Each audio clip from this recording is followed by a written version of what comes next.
Hi hello good morning and welcome back to our channel అనుమన్ తెలుగమ్మే. అందరూ ఎలా ఉన్నారు? బాగున్నారా? మేము కూడా చాలా బాగున్నాం అండ్ ఐ హోప్ మీరు అందరు కూడా బాగున్నారు, సేఫ్గా ఉన్నారని అనుకుంటున్నాను. Welcome back to today's video.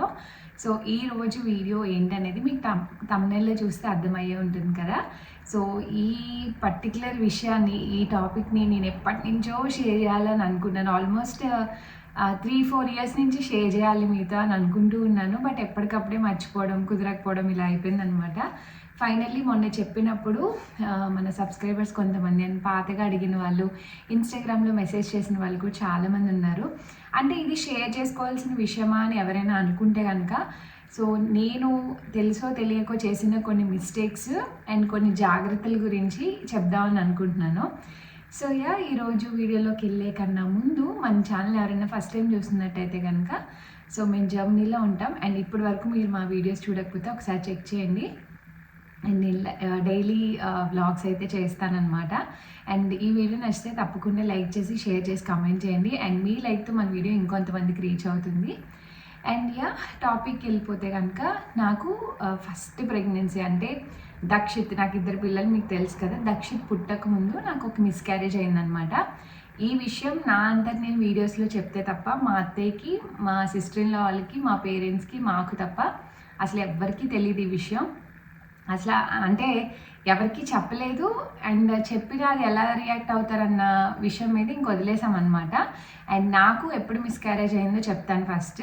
So almost 3rd month end అనమాట. ఆల్మోస్ట్ ఆ టైంలో నాకు మిస్క్యారేజ్ అయింది. సో దాని వెనకాల స్టోరీ చెప్తాను, ఎందుకు అయింది ఏంటి అనేసి. అండ్ ఫస్ట్లీ నేను కరోనా అప్పుడు మేము చెన్నైకి షిఫ్ట్ అయ్యాము కంప్లీట్గా. మీకు తెలుసు, మా మామయ్య గారు ఎక్స్పైర్ అయ్యాక మేము ఇంటికి వెళ్ళామన్నమాట. నా స్టడీస్ అది కొంచెం అవ్వలేదు, బ్యాక్కి వచ్చేసానని చెప్పాను కదా. అప్పటి నుంచి ఫాలో అయ్యే వాళ్ళకి తెలుసు. మేము చెన్నైలో ఇంకా ఒక రూమ్లో ఉండి ఇంకా ఫైనల్లీ మా అత్తయ్యని తీసుకొని హౌస్ షిఫ్ట్ అవుదామని వెతుక్కొని ఒక హౌస్ అంతా సెట్ చేసుకున్నాము. అండ్ అప్పుడు కార్తీక మాసం అప్పుడు నోముల కోసం వెళ్ళామన్నమాట. చెన్నై నుంచి భీమవరం వెళ్ళాము. వెళ్ళి ఇంకా నోములన్నీ కంప్లీట్ అయ్యాక ఇంకా మా అత్తయ్య అక్కడ మా అపార్ట్మెంట్లో ఉండాలి కదా, ఇంకా లగేజ్ మొత్తం అన్నీ తీసేసి ఆ అపార్ట్మెంట్ వెకేట్ చేసి రెంట్కి ఇచ్చేద్దాం అన్నట్టు ఇంక మొత్తం అంటే మాతో పాటు చెన్నైకి తీసుకొచ్చేసేలాగా మొత్తం అంతా నన్ను ప్లాన్ చేసుకున్నాము. సో అప్పటి వరకు మేము ఒక అపార్ట్మెంట్ చూసుకొని అది ఎంటీగా ఉంచుకొని షిఫ్ట్ అవుదాం అనుకున్నాం. సో నోములు అయిపోయాయి కార్తీక మాసంలో. అండ్ మా అత్తయ్యని తీసుకొని మేము లగేజ్ అంతా తీసుకొని వచ్చేసాం అనమాట చెన్నైకి. అది డిసెంబర్ 1st వీక్, నవంబర్ ఎండ్కో వచ్చామన్నమాట. అండ్ ఆ కార్తీక మాసంలో ఇనీషియల్గా నాకు పీరియడ్స్ వచ్చింది. అంటే ఆ నవంబర్ మంత్లో పీరియడ్స్ వచ్చింది, తర్వాత ఇంకా రాలేదు. నాకు యూజువల్లీ పీరియడ్స్ అనేవి రెగ్యులర్గా ఉండేవి కాదు. నాకు ఫస్ట్ నుంచి అంతే, నేను మెచ్యూర్ అయినప్పటి నుంచి నాకు అదే సైకిల్ అనమాట. 3 మంత్స్కి ఒకసారి, 2 మంత్స్కి ఒకసారి. సో అలా నా సైకిల్ చాలా డిఫరెంట్గా ఉంటుంది. నేను కొన్ని డాక్టర్స్ దగ్గర చిన్నప్పుడే మెడిసిన్ అది వాడాను ఆ రెగ్యులర్గా రావడానికి. సో అవి వాడినప్పుడు వచ్చేది, తర్వాత వచ్చేది కాదనమాట. సో ఎప్పుడు పీరియడ్స్ వస్తుంది ఏంటనేది నాకైతే అసలు ఐడియా లేదు. నా పెళ్లి ముహూర్తానికి కూడా నేను టెన్షన్ పడుతూనే పెట్టుకున్నాను. అంటే కొంచెం ముందే పడతారు కదా, ఒక 3 మంత్స్ ముందు. అసలు ఆ టైంకి ఎలా ఉంటుంది ఏంటి అని చాలా చాలా వర్రీ అయ్యాను. మీరు నమ్మరు, నాకు ఎంగేజ్మెంట్ అప్పుడు కూడా సేమ్ ప్రాబ్లం అనమాట. అసలు పీరియడ్స్ ఎప్పుడు వస్తుందో తెలియదు, ముహూర్తం పెట్టేస్తున్నారు, ఎప్పుడు చాలా టెన్షన్ పడేదని. నాకు ఎంగేజ్మెంట్కి పీరియడ్స్ ఎంగేజ్మెంట్ అయిన 2 అవర్స్కి నాకు పీరియడ్స్ వచ్చేసింది అనమాట. అదే సేమ్ పట్టుబట్టల్లో. నైట్ 12 o'clock మా హస్బెండ్ వాళ్ళు వెళ్ళాక డ్రెస్ చేంజ్ చేసుకుందాం అని వెళ్తే పీరియడ్స్లో ఉన్నాను నేను. సో అలాంటి సిచ్యువేషన్. ఈవెన్ పెళ్ళయ్యాక అంతే, పెళ్ళైన 2 daysకో 3 daysకో వ్రతం ఇవన్నీ అయిపోయాక నాకు పీరియడ్స్ వచ్చేసింది అనమాట వెంటనే. సో అలా అన్ప్రెడిక్టబుల్గా ఉండేవి నాది. సో అందుకే నాకేం తెలియలేదు. ఇంక మేము నవంబర్ ఎండ్కి చెన్నైకి షిఫ్ట్ అయిపోయాం మా అత్తయ్య మేము. ఇంకంతా బాగానే ఉంది, డిసెంబర్లో కూడా బాగానే ఉంది. సో ఐఎమ్ నాట్ క్యాలిక్యులేటివ్ అనమాట. అంటే ఇప్పుడు వస్తుంది అని కాదు, నాకు తెలుస్తుంది సిమ్టమ్స్ వచ్చే ముందు. సో ఓకే, 1 weekలో పీరియడ్స్ వస్తుంది, 10 daysలో పీరియడ్స్ వస్తుంది అని. అండ్ అలాగా ఇంకా అలాగే ఉన్నాను, ఆలోచన లేదు. అండ్ మేము కిడ్స్ కూడా ఏం ప్లాన్ చేసుకోవట్లేదు అనమాట. సో అప్పటికి మాకు ఆ మార్చ్కి, అంటే డిసెంబర్ అవుతుంది కదా, నెక్స్ట్ మార్చ్కి మాకు 5 years కంప్లీట్ అవుతుంది పెళ్ళి అయ్యి. మేము ఇంకా పిల్లలకి ఏం పర్టికులర్గా ప్లాన్ చేసుకోలేదు. సో అసలు ఆ థాట్లోనే లేను నేను. ఇంక డిసెంబర్ అంతా పీరియడ్స్ రాలేదు. అండ్ నాకు అది క్వైట్ నార్మల్ అనమాట. అండ్ జనవరిలో సంక్రాంతి అప్పుడు మమ్మీ వాళ్ళు వచ్చారు. మీకు ఐడియా ఉందో లేదో, పూజ, మమ్మీ, చెల్లి వీళ్ళందరూ వచ్చారు, మా డాడీ.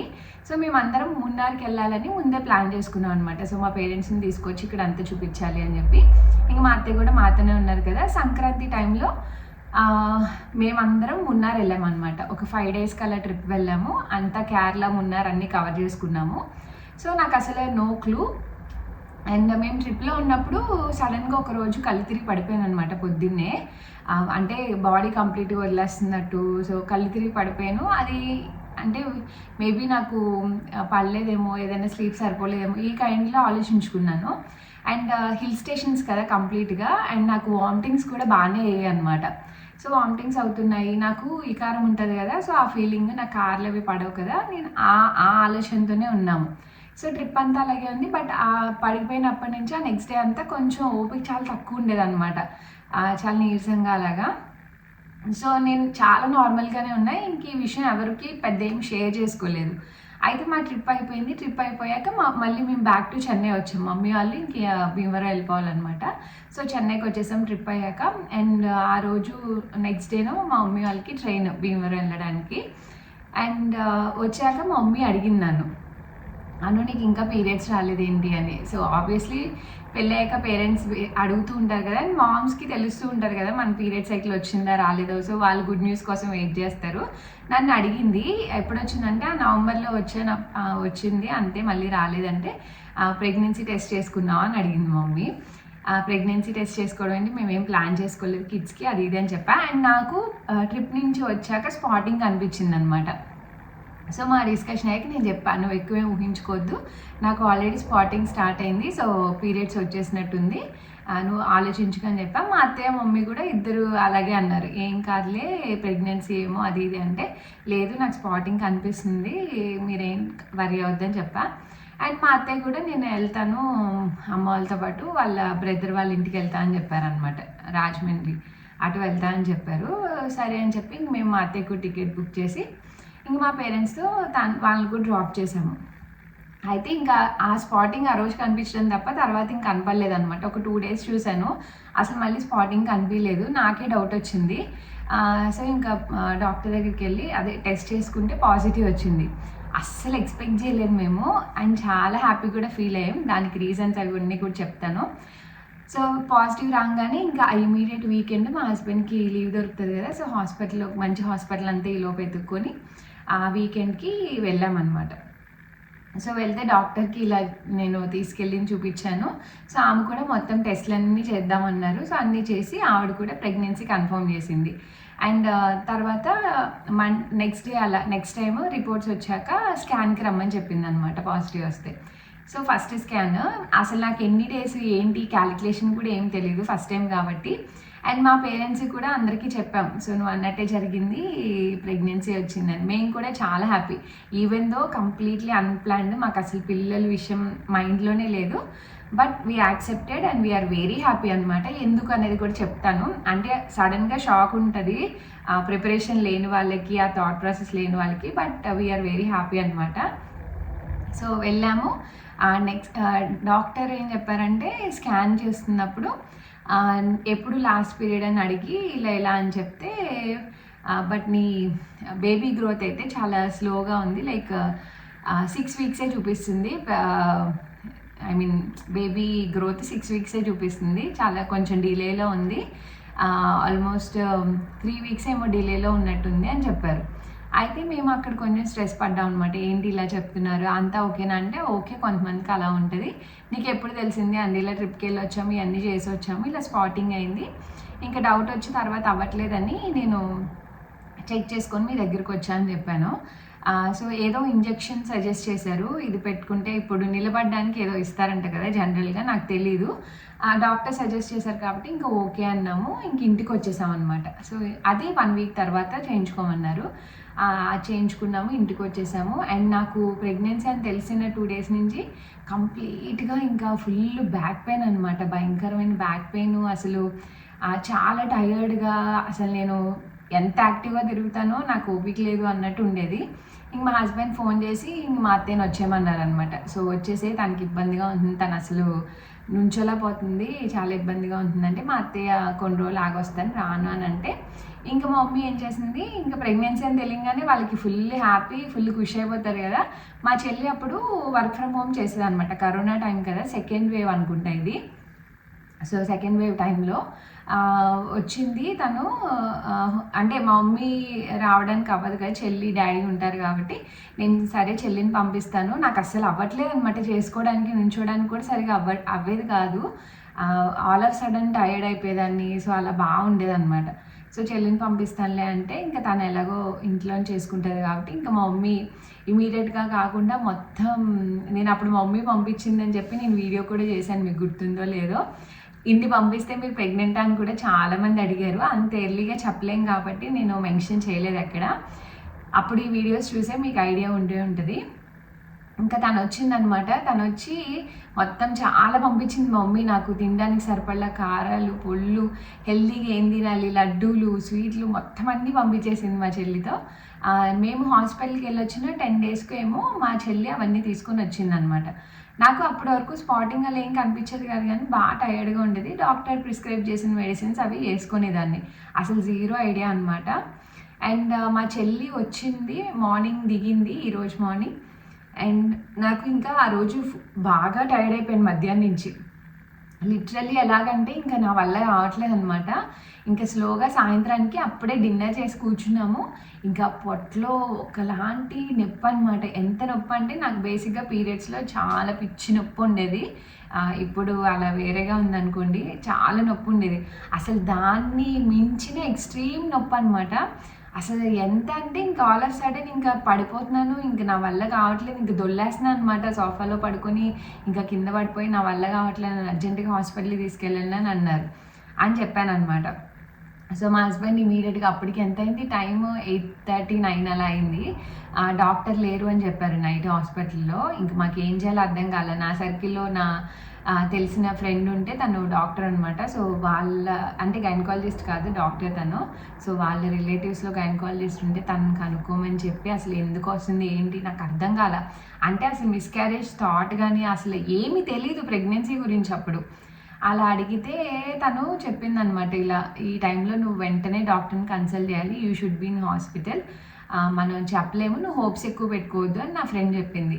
సో ఇంకా నాకు డౌన్ అయిపోయింది. అండ్ ఒక పక్కన అసలు నాన్ స్టాప్ పెయిన్ అనమాట. అసలు ఏం చేయాలో అర్థం కాలే. ఇంకా నాకు నైట్ డ్రెస్లోంచి హాస్పిటల్కి వెళ్ళాలని డ్రెస్ మార్చుకోవడానికి కూడా లేదనమాట. అసలు నుంచోలేకపోతున్నాను, ఒక భయంకరమైన నొప్పి. ఇంకా మా హస్బెండ్ మా చెల్లి ఇద్దరు పట్టుకొని నాకు డ్రెస్ చేంజ్ చేసి ఇంక ఇమీడియట్గా మెల్లగా కిందకి తీసుకెళ్ళి కార్లో కూర్చోబెట్టి నైట్ అరౌండ్ 10 అయిపోయినట్టుంది. మేము ఇవన్నీ మాట్లాడుకొని చేంజ్ చేసుకొని హాస్పిటల్కి వెళ్ళేటప్పటికి ఇంకెళ్ళడమే. ఇంకా డైరెక్ట్గా స్ట్రెక్చర్ తీసుకొచ్చారు బయటికి. ఇంకా నేను ఫుల్ అరుస్తూ ఉన్నాను అనమాట, అసలు నొప్పి తట్టుకోలేక. నన్ను తీసుకెళ్ళి ఎమర్జెన్సీ వార్డ్లో పెట్టి ఏంటి అని అడిగారు. ఈలోపు మా చెల్లి నా అరుపులకి నా ఇబ్బంది అంతా చూసి కళ్ళు తిరిగి పడిపోయింది అనమాట లోపల. ఇంకా మా హస్బెండ్ తను చూసుకొని డాక్టర్తో మాట్లాడి, అంటే నర్స్కి ఏంటి అనేది మా హస్బెండ్ ఎక్స్ప్లెయిన్ చేశారు. నేనైతే ఇంకా నాన్ స్టాప్ అరుస్తూనే ఉన్నాను అనమాట, ఫుల్ అసలు తట్టుకోలేక నొప్పితో. ఇంకా అమ్మ డాక్టర్ వస్తారు, ఇలా పెట్టమన్నారు మిమ్మల్ని ఒక రూమ్లో అని చెప్పి తీసుకొని వెళ్ళింది, రూమ్లో పెట్టింది.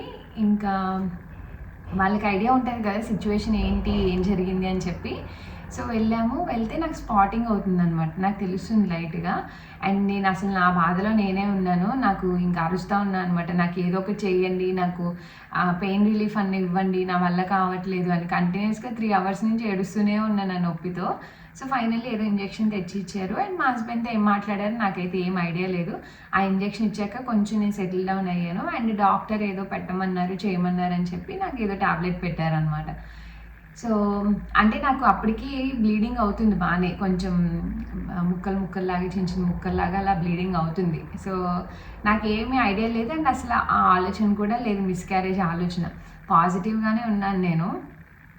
సో ఆవిడ ఏదో పెట్టమన్నారు, ఇచ్చాము. ఇంకా మా హస్బెండ్ వచ్చి కూర్చున్నారు, బ్లడ్లు అవి తీసుకుని అన్నీ వేసి సమ్ యాంటీబయాటిక్స్ ఇవేవో ఇస్తున్నారు. నేను ఇంకా అలా నిద్రపోయాను అనమాట. ఇంక మధ్యరాత్రిలో కూడా వచ్చి యాంటీబయాటిక్స్ అవి ఇవ్వడం అవన్నీ చేశారు. అండ్ నెక్స్ట్ డేకి నాకు అంటే ఈ టాబ్లెట్ ఏదో పెట్టారని చెప్పాను కదా, ఆ ప్రాసెస్లో నాకు చాలా వరకు బ్లడ్ లాస్ హెవీగా అయిపోయిందనమాట. కొంచెం పెద్ద పెద్ద ముక్కలు రావడం. సో అలాగా నాకు అప్పుడు అంటే అంత పెద్ద ముక్కలు రావడం చూసి నాకు తెలియని భయం వచ్చేసిందనమాట. అంటే ఏంటి ఇలా మిస్‌క్యారేజ్ అవుతుందా అన్న ఒక భయం, బాధ చాలా వచ్చేసింది. అండ్ మా హస్బెండ్‌తో ఇద్దరం కూడా అదే మాట్లాడుకుంటూ భయంగా అలా ఉండి ఇంకా పడుకుని పోయాను నిద్ర మత్తులో. ఇంక పొద్దున్నే డాక్టర్ కోసం వెయిట్ చేశాము. పొద్దున్నే ఇంకా ఫ్యామిలీ అందరికీ ఫోన్ చేసి బాగానే ఉన్నాను అది ఇది అన్నీ చెప్పాము. ఇంకా డాక్టర్ రాగానే ఈలోపు నన్ను స్కానర్స్ ఏవో అన్నీ తీశారనమాట. తీసి ఇంకా అప్పుడు డాక్టర్ మీరేం బాధపడద్దు, నేను చెప్పింది చాలా స్ట్రాంగ్గా ఉండండి అని అనేటప్పటికే నాకు ఇంకా దుఃఖం వచ్చేసింది అనమాట బాగా. ఇట్స్ ఓకే, మీకు ఇంకా చాలా లైఫ్ ఉంది and baby is no more అని చెప్పి, తను ఒకవేళ మీకు ఇంకా పొట్టలో ఉండి ఇలా ఉంటే కనుక తన గ్రోత్ చాలా తక్కువ ఉంది, తను వేరేలాగా పుడితే మీరే బాధపడతారు, లేదా ఇంకా మనసు పెరిగాక ఏమైనా ఇలాంటి ప్రాబ్లం వచ్చినా మీరే బాధపడాలి, ఎందుకు అబార్ట్ అయింది. సో ఇంకా నెక్స్ట్ బేబీ మంచిగా వస్తుంది అండ్ ప్రెగ్నెన్సీ ఛాన్సెస్ కూడా చాలా ఎక్కువ ఉంటాయి ఒక మిస్‌క్యారేజ్ తర్వాత అని చెప్తూ ఉన్నారు. కానీ నాకు అస్సలు కంట్రోల్ అవ్వలేదనమాట. నేను చాలా ఏడ్ చేశాను హాస్పిటల్లో, మా హస్బెండ్ ఏడ్ చేశారు. అంటే దేవుడి బ్లెస్సింగ్లా అనిపించింది. ఏంటి ఇలా జరిగింది ఏంటి అని నేను అడిగాను అనమాట ముందే. లైక్ మేము ఇలాగా మీకు హాస్పిటల్కి వచ్చే ఒక 1 వీక్ ముందే ట్రిప్కి వెళ్ళి వచ్చాము ఒక 5 డేస్కి, దానివల్ల ఏమన్నా అయ్యిందా ఏంటి అంటే దానివల్ల ఏం లేదు, నీది ఆల్రెడీ 3 వీక్స్ డిలే ఉంది బేబీ గ్రోత్, సో దానివల్ల అయితే కాదు. బట్ అది ఎందుకయింది అనేది మనం చెప్పలేము.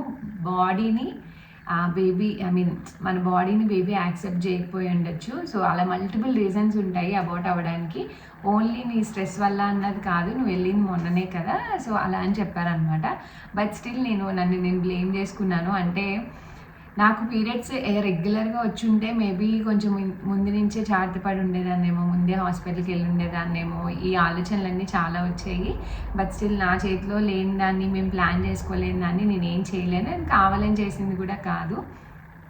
సో అప్పుడు ఇంకా ఒక 3 డేస్ హాస్పిటల్లో ఉన్నాము. మా చెల్లి, మా హస్బెండ్ పాపం దాని వర్క్ అలా అంతా మేనేజ్ చేసుకునే వాళ్ళు అనమాట. ఇంక 3 డేస్ తర్వాత ఇంక ఇంటికి వచ్చేసాం చెన్నైకి.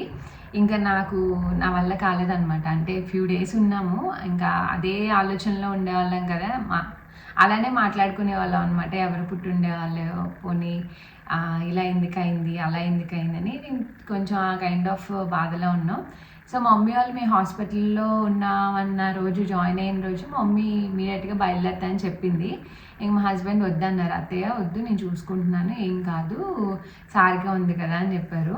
ఇంకా మమ్మీని వద్దని చెప్పి ఇంక మా మమ్మీ హాస్పిటల్ నుంచి ఇంటికి వచ్చేసాక ఒక 4 డేస్కి ఇంకా స్టార్ట్ చేసింది అనమాట. వద్దు, అక్కడ ఎవరు లేరు, వచ్చేసే ఇక్కడ నీకు వండి పెట్టడానికైనా సారిక వర్క్ చేసుకుంటూ ఉంటుందా, అదంతా అవ్వద్దు చూడడానికి అని చెప్పి ఇంకా మా హస్బెండ్ని టికెట్స్ బుక్ చేయమని చెప్పి ఇంకా మమ్మల్ని వచ్చేయమని అనమాట, చెల్లిని తీసుకొని. సో అలా మేము ఇంటికి వెళ్ళిపోయాము. అండ్ ప్రెగ్నెన్సీ మేము ప్లాన్ చేసుకోలేదు, బట్ స్టిల్ మేము ఎందుకు హ్యాపీగా ఉన్నాం అనేది కూడా చెప్తాను. బట్ ఎవరైనా ఇలా పీరియడ్స్ ఇష్యూ ఉన్నప్పుడు, మీరు ప్రెగ్నెన్సీ కాదో తెలియనప్పుడు కొంచెం కేర్ఫుల్గా ఉండండి. అన్ని మంత్స్ అయితే కనుక ఈ విషయం ఒకటి చెప్దాం అనుకున్నాను. అండ్ మీరు ఒకవేళ ప్లాన్ చేసుకోకుండా వచ్చిందన్న యాక్సెప్ట్ చేయడానికి ట్రై చేయండి. ముందు కేర్ తీసుకోండి, అవ్వకపోతే యాక్సెప్ట్ చేయండి. ఈ మధ్య నేను చాలానే వింటున్నాను, అంటే అబార్ట్ చేసుకోవచ్చా, ఎలా చేసుకోవచ్చు, ఈ దారులన్నీ వెతుక్కోవద్దు, అది మీకు వద్దు అనుకున్నప్పుడు ప్రాపర్గా ప్లాన్ చేసుకోండి ఇనీషియల్గానే. లేదు వచ్చింది అంటే హ్యాపీగానే యాక్సెప్ట్ చేయండి. బేబీ అంటే అది చిన్న విషయం ఏం కాదు, మనం ఇంకొకరు ప్రాణం తీయడం మన చేతిలో ఉండదు. సో అది. అండ్ నేను పెళ్ళైనప్పటి నుంచి చాలా ఫేస్ చేశాను అనమాట. అంటే నాకు మా హస్బెండ్కి ఫస్ట్ నుంచి కిడ్స్ అలా ఏం లేదు, మాకు మా లైఫ్ని మేము ఎంజాయ్ చేయాలి అని అనుకున్నాము. అండ్ మాకు ఒక స్టెబిలిటీ కావాలనిపించింది. సో పెళ్ళికి ముందు ఎంత లవ్ చేసుకున్న అండర్స్టాండింగ్ ఉన్న, పెళ్ళి తర్వాత ఇట్స్ కంప్లీట్లీ డిఫరెంట్. నేను ఎవరికైనా ఇదే చెప్పాలనుకుంటా, పెళ్ళి అయ్యాక టైం తీసుకోండి, లైక్ 2 years 3 years మీ ఇష్టము. ఫస్ట్ మీకు ప్రాపర్ అండర్స్టాండింగ్ ఉండి మీ బాండ్ స్ట్రాంగర్గా ఉంటేనే మీరు దాన్ని పిల్లల మీద చూపించి వాళ్ళని మంచిగా చూసుకోగలరు. This is what I believe. అందరినీ ఇదే చేయండి అని నేను చెప్పను, కుదిరితే మాత్రం ఇదే ట్రై చేయండి. పెళ్ళి అయ్యాక ఒకరితో ఒకరు స్పెండ్ చేసే టైం చాలా చాలా ఇంపార్టెంట్. ఒకరి గురించి ఒకరు చాలా తెలుసుకుంటారు. ఒకవేళ మీకు సెట్ అవ్వకపోయినా మీకు ఆ స్పేస్ ఉంటుంది. అంటే టైం తీసుకొని ఇద్దరు సెట్ చేసుకొని ఒక బాండ్లో సింక్ అవ్వడానికి టైం తీసుకోండి. అదే మీకు సెట్ అవ్వలేదు అనుకోండి, ఈ గ్యాప్లో మీకు వెంటనే ప్రెగ్నెన్సీ వచ్చేసిన, బేబీ వచ్చేసిన, ఆ డిస్టర్బెన్స్, ఆ గ్యాప్ అలానే ఉండిపోతుంది.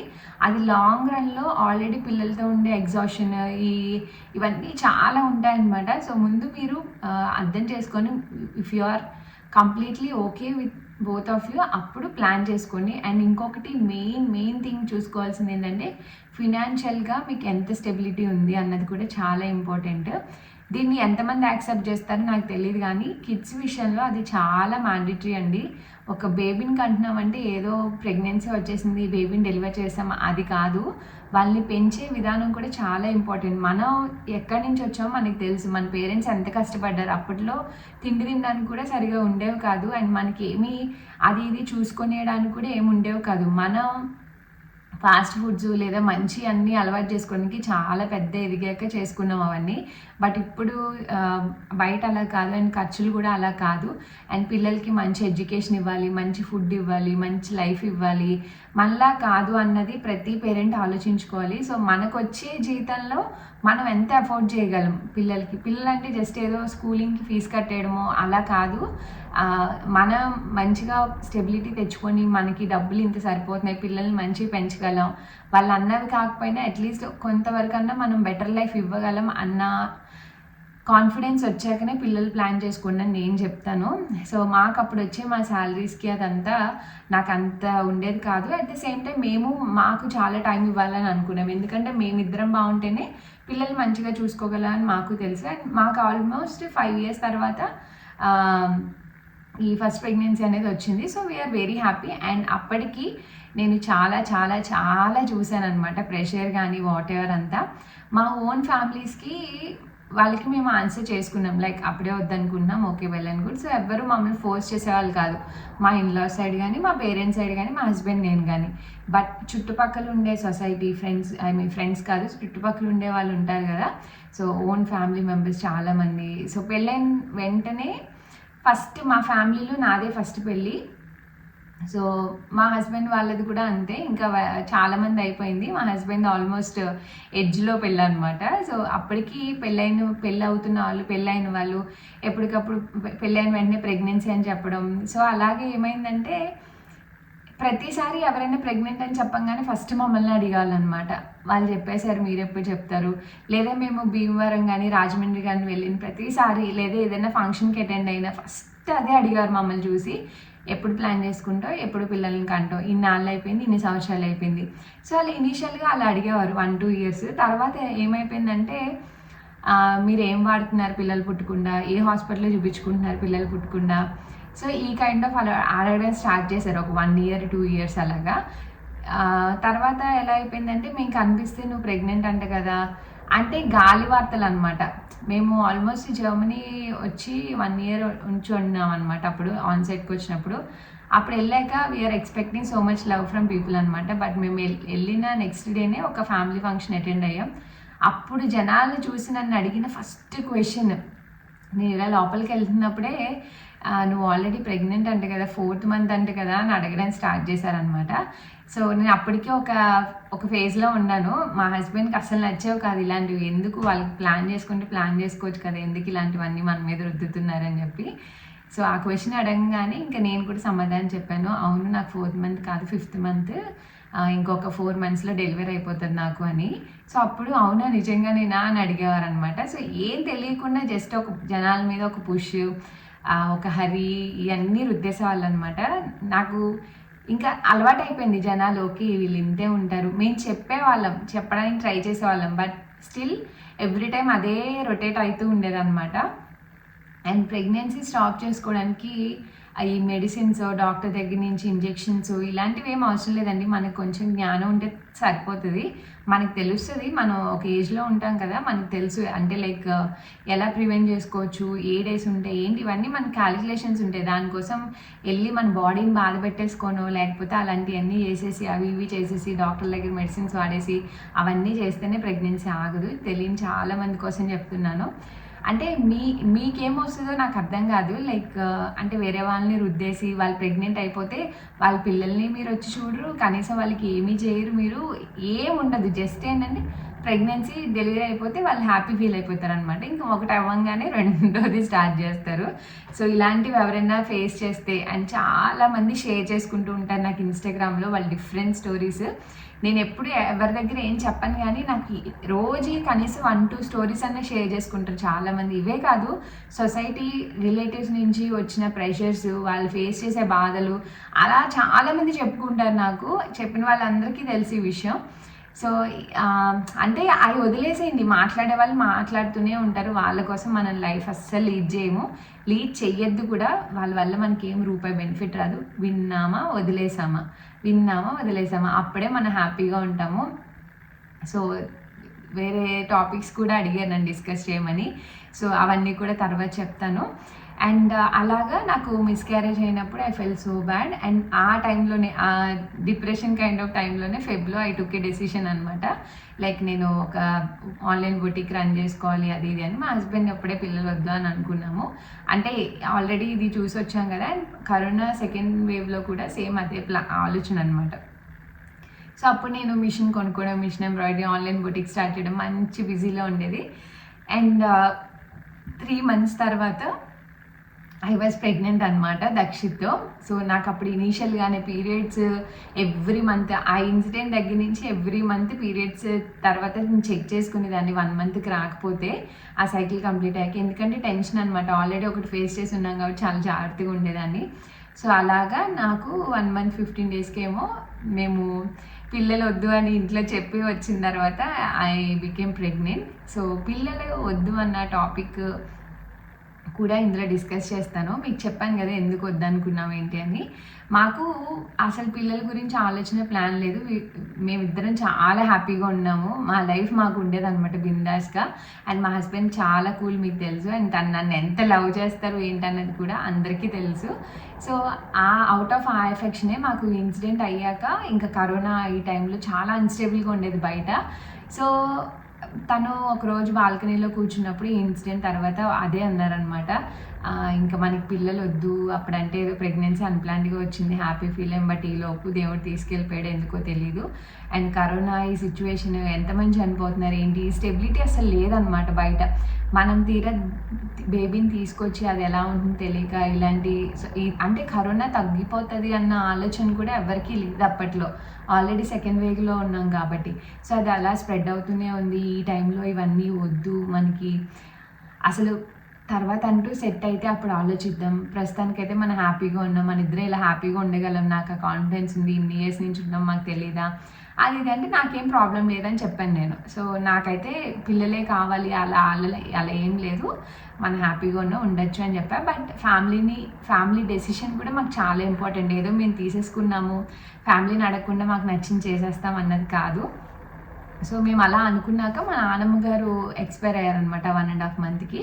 అప్పుడు మేము చెన్నై నుంచి ఇంటికి వెళ్ళాము. సో ఆ తర్వాత ఈ ఫస్ట్ మాట ఇంకెవరికి చెప్పలే మేమిద్దరం అనుకున్నప్పుడు. సో ఎలాగో ఇంటికి వెళ్ళాం కదా, నేను చెప్పా ఇలాంటి ఫోన్స్లో వర్కౌట్ అవ్వు, డైరెక్ట్గానే చెప్పాలి. సో ఫస్ట్ మా ఇంట్లో నువ్వే చెప్పు, నేను చెప్పను, ఆడపిల్లగా నేను చెప్పను, నువ్వే చెప్పంటే సరే నేనే చెప్తాను, నువ్వేం చెప్పొద్దు అని అన్నారు. మా నాన్నమ్మ కార్యక్రమం అంతా అయిపోయాక ఇంక మా హస్బెండ్ మా పేరెంట్స్ ఇద్దరిని, అంటే మేము బయలుదేరే ముందు రోజు అనమాట, ఇద్దరిని కూర్చోపెట్టి అత్తయ్య మావయ్య ఇలా పిల్లలు వద్దనుకుంటున్నాము అది ఇది అని చెప్పారనమాట. సో మా మమ్మీకి బేసిక్గానే పిల్లలంటే పిచ్చి, మీకు తెలుసు.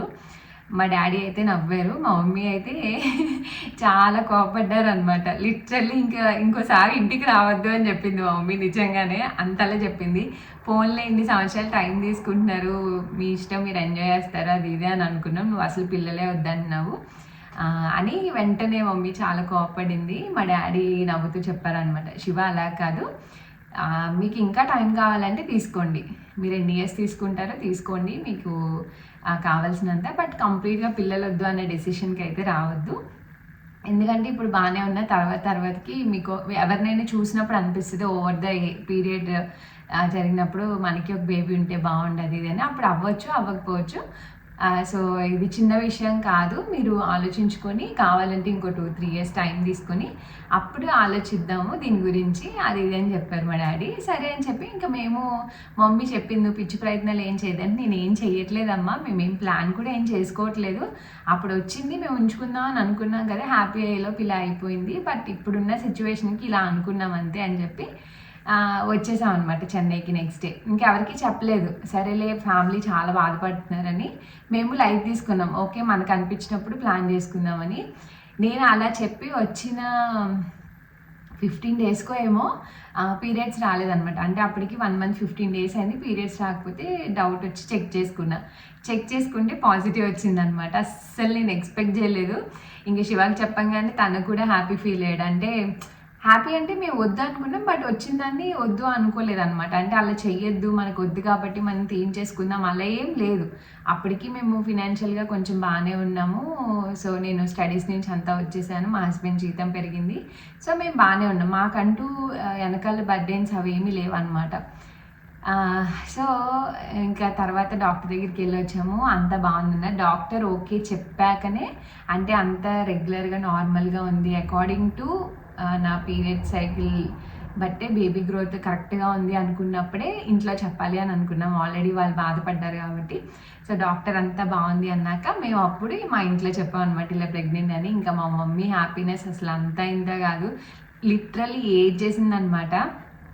నేను అనుకుంటూ ఉన్నాను నువ్వు ప్రెగ్నెన్సీ వస్తే ఇలా చెప్పకుండా ఏమైనా చేసేస్తావేమో, నీకు వద్దన్నావు కదా అది ఇది అని అనుకున్నానని. They were so happy. కరెక్ట్గా అప్పుడు పీక్ కరోనా టైం అనమాట, సెకండ్ వేవ్, అండ్ చాలా జరిగాయి ఆ తర్వాత. సో అందుకోసం పిల్లల్ని వద్దనుకున్నాం అనమాట, అంతే ఏం లేదు. సిచ్యువేషన్స్ బాగాలేదు, మేమిద్దరం చాలా హ్యాపీగా ఉన్నాం. సో అది మ్యాండేటరీ అలాగే ఎప్పుడు అనిపించలేదు. అండ్ మేము పెళ్ళికి ముందు పెళ్ళైన తర్వాత కూడా ఎప్పుడు మాకు ఇంతమంది కిడ్స్ ఉండాలి, కిడ్స్ అనే టాపిక్ మా మధ్యలో ఎప్పుడూ రాలేదన్నమాట. సో మా లైఫ్ మంచి హ్యాపీగా వెళ్ళిపోతుంది. సో ఆ కరోనా టైంలో ఈ మిస్క్యారేజ్ అయినప్పుడే అనుకున్నాము, సో ఇలా పిల్లలకి అంటే వాళ్ళకి ఏదైనా అయితే మనం తీసుకోలేము, ఆల్రెడీ ఒకటి ఫేస్ చేసి ఉన్నామని వద్దనుకున్నాం అంతే, అంతకుమించి ఏం లేదు. అండ్ దక్షిత్ ప్రెగ్నెన్సీ అయ్యాక సెకండ్ అషి వచ్చినప్పుడు కూడా అన్ప్లాన్డే. సో మా లైఫ్ చాలా చాలా హ్యాపీగా ఉంది. అండ్ ఇప్పుడు ఒక పాయింట్లో అనుకుంటాం, వాళ్ళిద్దరు ఆడుకుంటున్నప్పుడు చూసి మురిసిపోతూ ఉంటాం అనమాట ఇద్దరం. ఆ రోజు వద్దనుకున్నాం, వీళ్ళిద్దరిని మిస్ అయిపోయి ఉండేవాళ్ళం కదా లైఫ్లో, ఇలాంటి మాటలు కూడా ఉంటాయి అనమాట. సో అలాగా లైఫ్ ఈజ్ అన్ప్రెడిక్టబుల్. నేను ఫేట్ని డెస్టినేషన్ని పక్కా నమ్ముతాను. సో యా, అండ్ ప్రతి ఒక్కరికి చేదనుభవం ఉంటుంది. అండ్ ఒకటి మిస్క్యారేజ్ అయినా 2 మిస్క్యారేజ్ అయినా దాని అర్థం అక్కడితో మనం స్టాప్ అయిపోతామని కాదు, మన ఫేట్లో ఉంటుంది మనకి ఎంతమంది ఏంటి ఏం గోత్రూ అవ్వాలని. సో అవన్నీ అవుతూ ఉంటాము. జస్ట్ దట్ బీ కేర్ఫుల్, కొంచెం కేర్ తీసుకోండి. అండ్ ప్రెగ్నెంట్ ఉమెన్ని ఎవరు ఈజీగా తీసుకోవద్దు. వెన్ షీ నీడ్స్ హెల్ప్ అందరూ సాయం చేయడానికి ట్రై చేయండి, ఆ టైంలో ఎస్కేప్ అవ్వడానికి ట్రై చేయొద్దు. అవన్నీ ఖచ్చితంగా గుర్తుండే ఆ ప్రెగ్నెంట్ లేడీకి. అండ్ అది మీకు మంచిదే యాజ్ ఎ హ్యూమన్గా. సో నా ప్రెగ్నెన్సీ టైంలో నన్ను చూసుకున్న వాళ్ళని, నాకు హెల్ప్ చేసిన వాళ్ళే నేను ఇప్పటికీ మర్చిపోను. సో యా, అండ్ ఈ వీడియో అయితే ఇక్కడితో ఎంజాయ్ చేస్తున్నానండి, ఎప్పటి నుంచో అనుకున్నాను, ఫైనల్లీ ఇప్పుడు షేర్ చేయగలిగాను. And yeah, see you all in the next video. Thanks for watching. Bye bye.